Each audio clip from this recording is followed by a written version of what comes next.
undivided attention. She's traveled a very long way to get here just for us, and this is a pretty big deal. So, all your attention.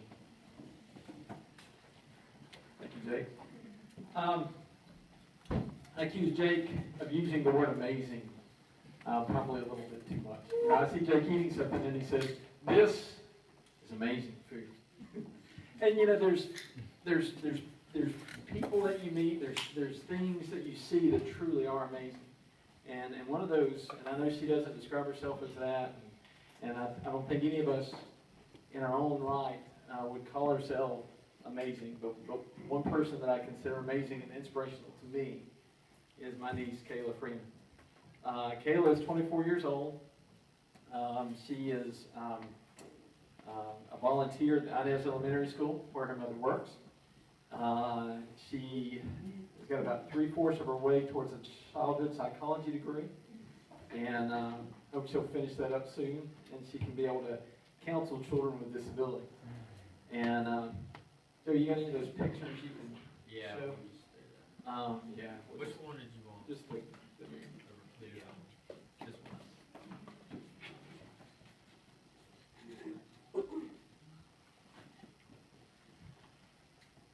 Kayla was born with a condition known as arthrogryposis. And you go ahead and advance it. That's the picture of her at school. Advance it one more time. And she draws, I mean, her joints, and she can tell you more about the condition in a moment, but she draws with her mouth, using her mouth. Got some pictures over there for y'all to see. Joe, you want to advance it on? This blew my mind when I saw this. She did some face painting. They had a little festival at school. Did some face painting at school. That's crazy. I mean, I can't imagine. Advance it one more time. I was talking to her about a year ago, and I said, "Now, Kayla, when are you going to draw us a picture?" And she said, "Well, what do you want a picture of?" And we told her, "How about our dog, Crip?" And so we sent her that picture, and she said that about killed her. And she said that was really hard. And then we've got another picture that she drew for us. Roll Tide. Roll Tide. We're hoping this year she'll have to draw us another one that has a 6 on there, right? Come on, Joe. If you want to go out to Instagram, she's on Instagram, RascalBabe08. She's a huge Rascal Flats fan. Then also on Facebook, Kayla's Inspired Art.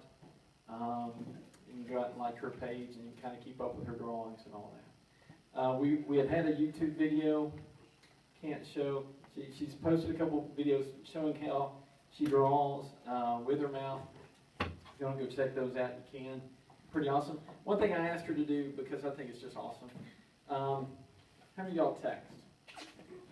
Everybody texts, right? I wanted Kayla to send me a text. And I don't know if I'll have real good service down here, but she's going to send me a text before she gets started speaking. You can go ahead and, so she uses her chin.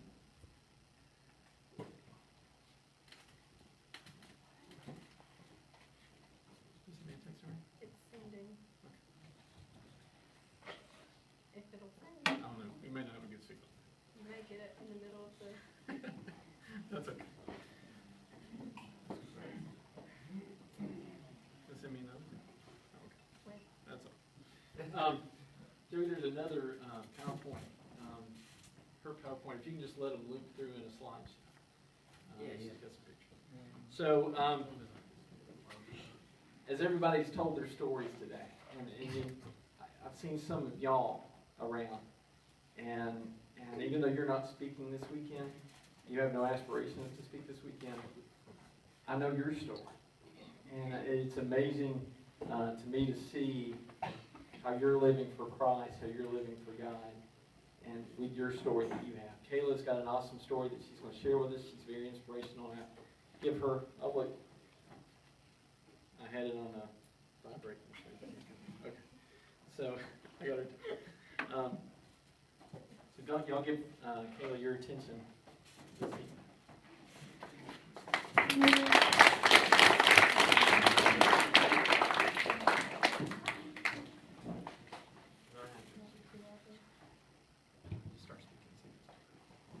you hear me?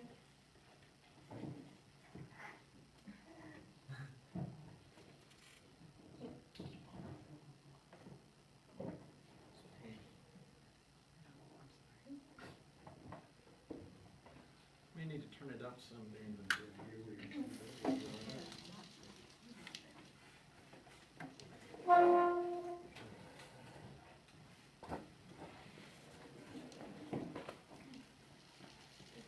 it working?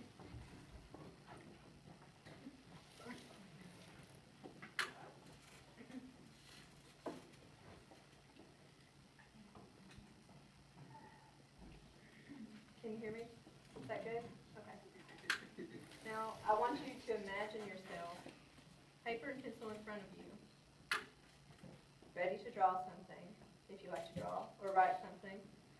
But you cannot pick up the pencil with your hands. How many of you think you can do that? Pick up the pencil without using your hands.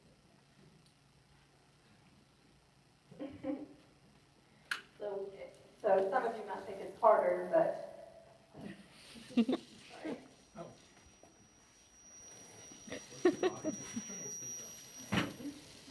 There it goes. Now, and I want you to look around the room. Does everybody here look the same? No. No, none of us are the same. And I know there's a reason for that. I was born with arthrogryposis, multiplex congenitia. It's also known as AMC. Now, I know that's just a bunch of big words, but it means something really simple. Before birth, my muscles didn't develop, my joints didn't develop the way they should have. So they're in a locked position. There's limited movement. And I've been in and out of surgery, body casts, leg braces, you name it. Physical therapy, I've done it. And I was not the best patient. I was very stubborn, very stubborn. I hated it. Even to this day, hospitals give me the creeps. And I hate the gas mask and all that because that was my childhood. I had a lot of different surgeries to try to help my body just a little bit. There's no cure for AMC. I'll have it for the rest of my life. But despite that, I have no health issues. I'm not on any medication. I don't hurt. I'm not sick all the time, besides your normal cold or allergies. But despite that, I'm pretty normal. And the funny thing is, I was born with a twin sister, and she's here today. Her name's Caitlin. She was unaffected. Now, how funny is that? It could have been her. Not that I would wish it on her. Not, I would never do that. But God chose me. I have 5 siblings, and I am the one with AMC. How can you think about that? It could have been any of us. It's a very rare condition. It has maybe 1 in so many thousand it affects. And it affects everybody differently. I've never seen one AMCer with the same type of AMC.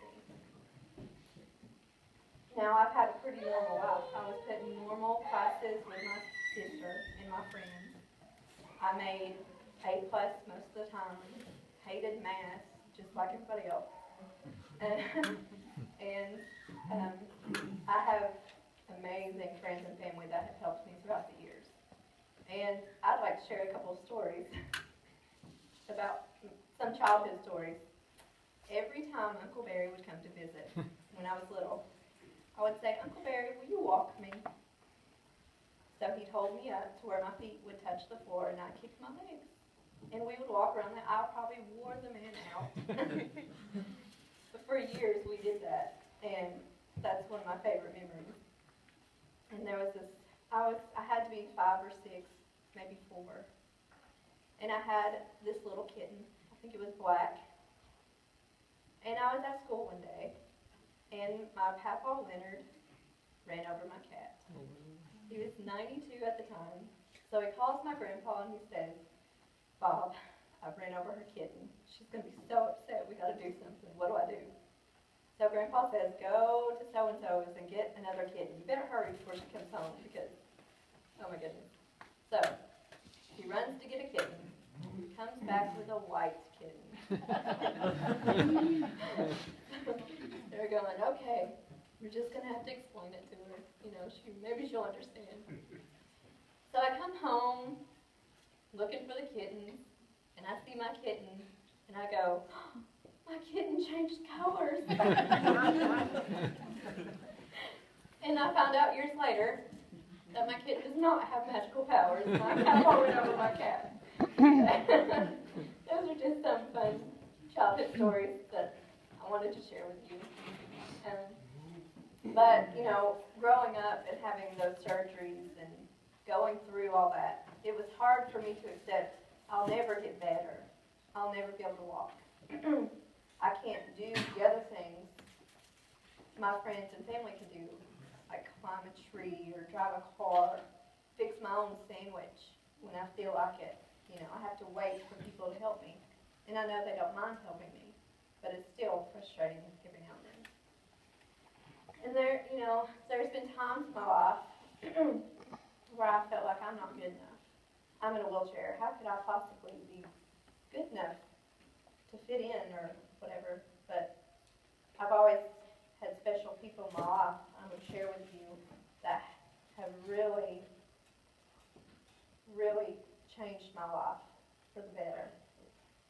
The start of our sixth grade year, my mother decided it would be a great idea for me and Caitlin to join band.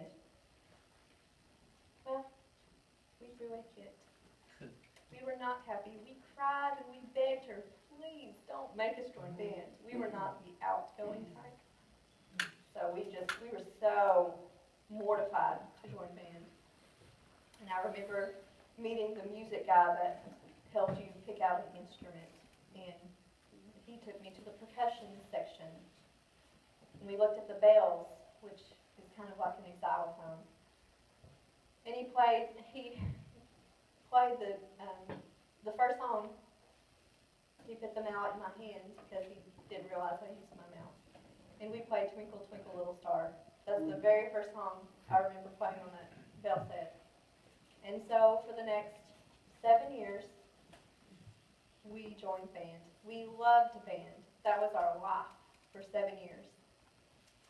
7th grade year, the high school marching band was so small, they invited middle schoolers to come up. So we were chosen, and that was our life. We lived and breathed music for 7 years. And yeah, there's some pictures. It was so much fun. And my band director, Michelle Harless, that was my 6th grade year was her first year of teaching. And when she found out she was going to have a little girl in a wheelchair join band, she was like, how can I possibly do this? There's no way. But we worked together. And she just knew I could do it. She took a chance with me. She didn't have to, but she did. And she told me after one band competition, somebody came up to her and said, that bell player, how did you train her to do that? She's like, really? Really? She's not a dog. She learned just like everybody else. You know, and that was my life. I loved it. And after I graduated high school in 2008, I began taking classes at Big Sandy Community and Technical College. We lived like 25 minutes from there. And there wasn't a music program, so I kind of felt lost the first couple of years. Didn't know what to do. So in 2010, I had to take art history with Tim Smith. And it was during that time that Professor Smith saw me do my exams with a pencil in my mouth. So he took me aside after class, and he asked me if I did any drawings, if I was interested in art, and I said, no, I'm not much of a drawer. I don't think I could do that. And he said, just try it. Just join my class next semester and see if you like it. So I did. And here I am 4 years later. And I cannot imagine not doing art, not drawing almost every day. And it was the start of something absolutely incredible. If you had asked me 4 or 5 years ago if I would ever be an artist, I'd be like, no, are you crazy? There's no way. But when I'm drawing, I don't worry about my disability. What wheelchair? I'm in my own little world when I draw, and I don't worry about anything else. And it's my way of expressing myself. It's my way of being normal, if you want to define normal. There's all kinds of normal out there. I don't even know. And Mr. Smith has told me several times, see, the rest of the art class sat on a workbench, and their paper was angled. Well, I drew at a table, and mine was flat. Where I drew, I couldn't hold it up at an angle to get that perspective. But yet, my perspective was right on. He said, that just blows me away. I can't even do that. I can't draw it on a flat surface and get the perspective just right. But that just blew him away. So I graduated with my associate's degree in 2011, and I started volunteering at Inez Elementary School, where my mom works. She's a kindergarten teacher. But since I don't stay with the little ones too long, I help with 4th grade reading. And they, all the time, what have you drawn? Can I see your drawings? What are you going to draw next? Will you draw me this? Will you draw me that? And they're all the time asking me stuff and looking at them, and they're just amazed. I could draw anything, and they think it was amazing. And that's why I volunteer there. I love to inspire them and show them that just because you have an obstacle in your life doesn't mean you can't do it. They know I can't use my hands, and that's why I use my mouth. And I help teach RTI art on 2 days a week. And the first day I did this year, I said, okay, got your paper, got your pencil, now put the pencil in your mouth and write your name. What? What'd you say? What? No, we can't do that. So just try. Just put it in your mouth. I want you to just try. They loved it. They couldn't do it, of course, but that really gave them that perspective. Put them in my shoes for a second, because I wouldn't let them use their hands for the first 5 minutes or so. And that's what I want them to see. I want them to see that, you might not have what you want, but you can still do things differently. I've had to adapt differently than other people. I've had to do things differently than other people. And now there's a group, it's called Kentucky Art Tribe, and I'm a member of the group. They're really new, and this year they've had 2 exhibits, one in March and one in October. And both times my art has been featured. Now, when people see my art or come to see the display, and they see mine and they're like, oh wow, that's pretty good, I like that. And then they're told, well, she did that with her mouth. You should see some of their faces. They're just blown away. They don't know what to say. And I've got a lot of really awesome people that I've met through Kentucky Art Tribe. They're so supportive. And I love being in that atmosphere with the art. So,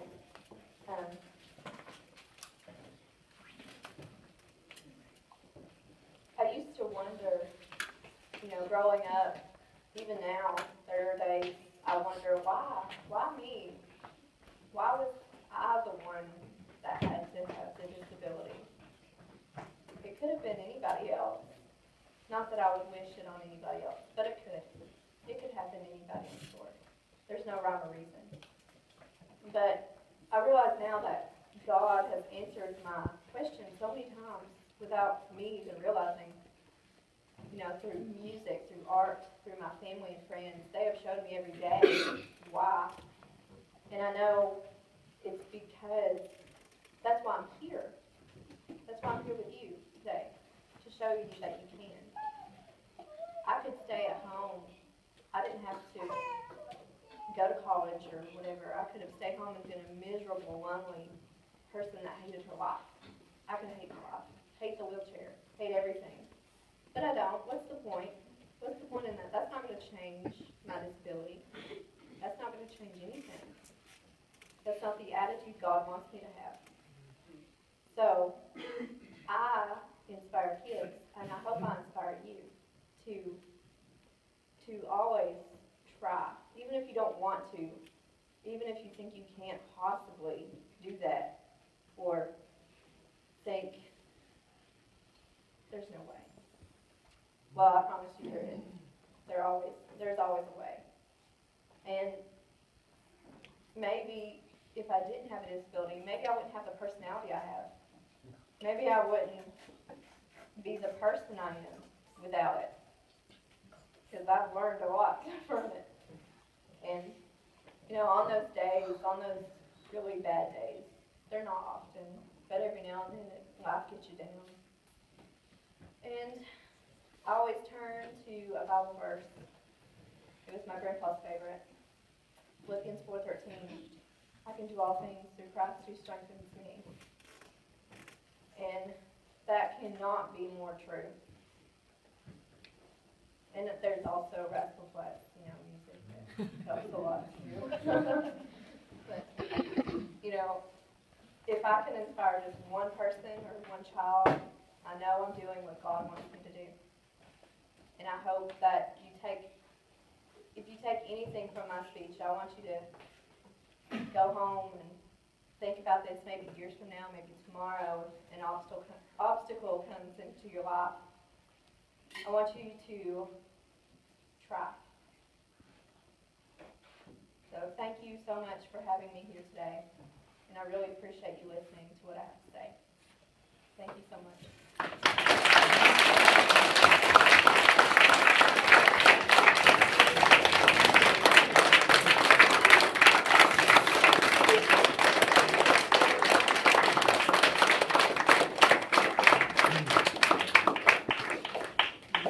Questions they'd like to ask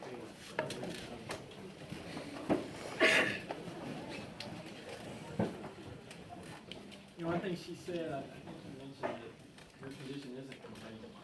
Oh, it's not. Do people ever look at you? Do people ever look at you? Oh, yeah.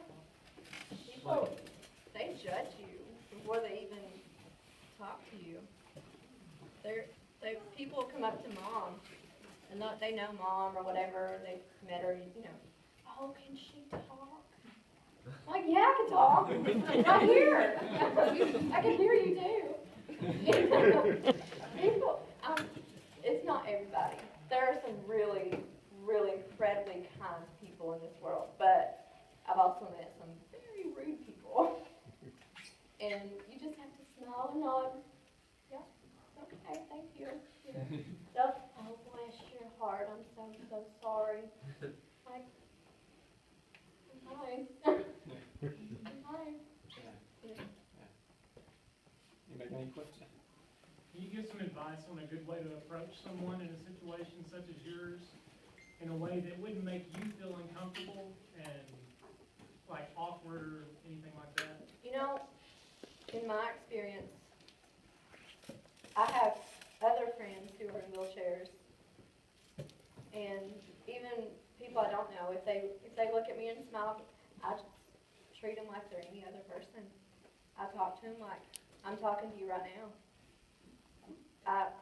I know it's different for people who don't have a disability. I'm sure you don't want to offend them, or you don't want to embarrass them or whatever, but if it were me, I would hope you would come up to me like I was just like anybody else. I hope that answers your question a little bit. Just look you in the eye. Yeah. And talk to you. Just talk to me like a normal person, because I'm pretty normal. Maybe. That's a great question. And like, along with that, like, are questions about your disability things that are Oh, awkward to be asked about, or is it? absolutely not. My kids at school, usually the first day, we'll talk with them, and I tell them I have a disability, but I'm just like anybody else. And they'll ask me, what happened? what happened to your arms? And I just answer them the best I can. I tell them that's how God made me. And, you know, if it's an adult, as long as they're not rude about it, like, what's wrong with you? You're weird. No. But then I just, okay, you know, I just walk away. But, you know, most of the time people are normal and really considerate, and I don't care to answer. If somebody asks me, you know, what happened? What caused you to be in a wheelchair? I don't care to answer. Does not hurt my feelings at all. Any other questions? I think Joey may have gotten the video loaded. Got one right here. Oh, Okay. goodness. And also be kind to the parents. I work with special needs children, Mhm. and that's one of the things that when we have a talk with our parents, that when they're out in public and they have a Downs or autistic or a child in a wheelchair, they said they look them up and down. And Oh, said they yeah. get looks up and down. The parents, like something's wrong with the parents too, and the parents have told us that if they would just speak and acknowledge us and the child, Mhm. instead of just looking at us like they're gonna catch it. And she said and we told them they're not educated. I've got to be up People there. are not educated. Kayla finished in the top 10 in her class. Oh, gee, I'm so nervous I forget stuff. And so there's nothing wrong right here. Right? And my friends nominated me for homecoming queen, and I won. I mean, it was one of those moments. Yeah, one of those moments. Kayla also brought some of her artwork down. Y'all seen it? Y'all want to come by and look at it or whatever? Go ahead and watch the video.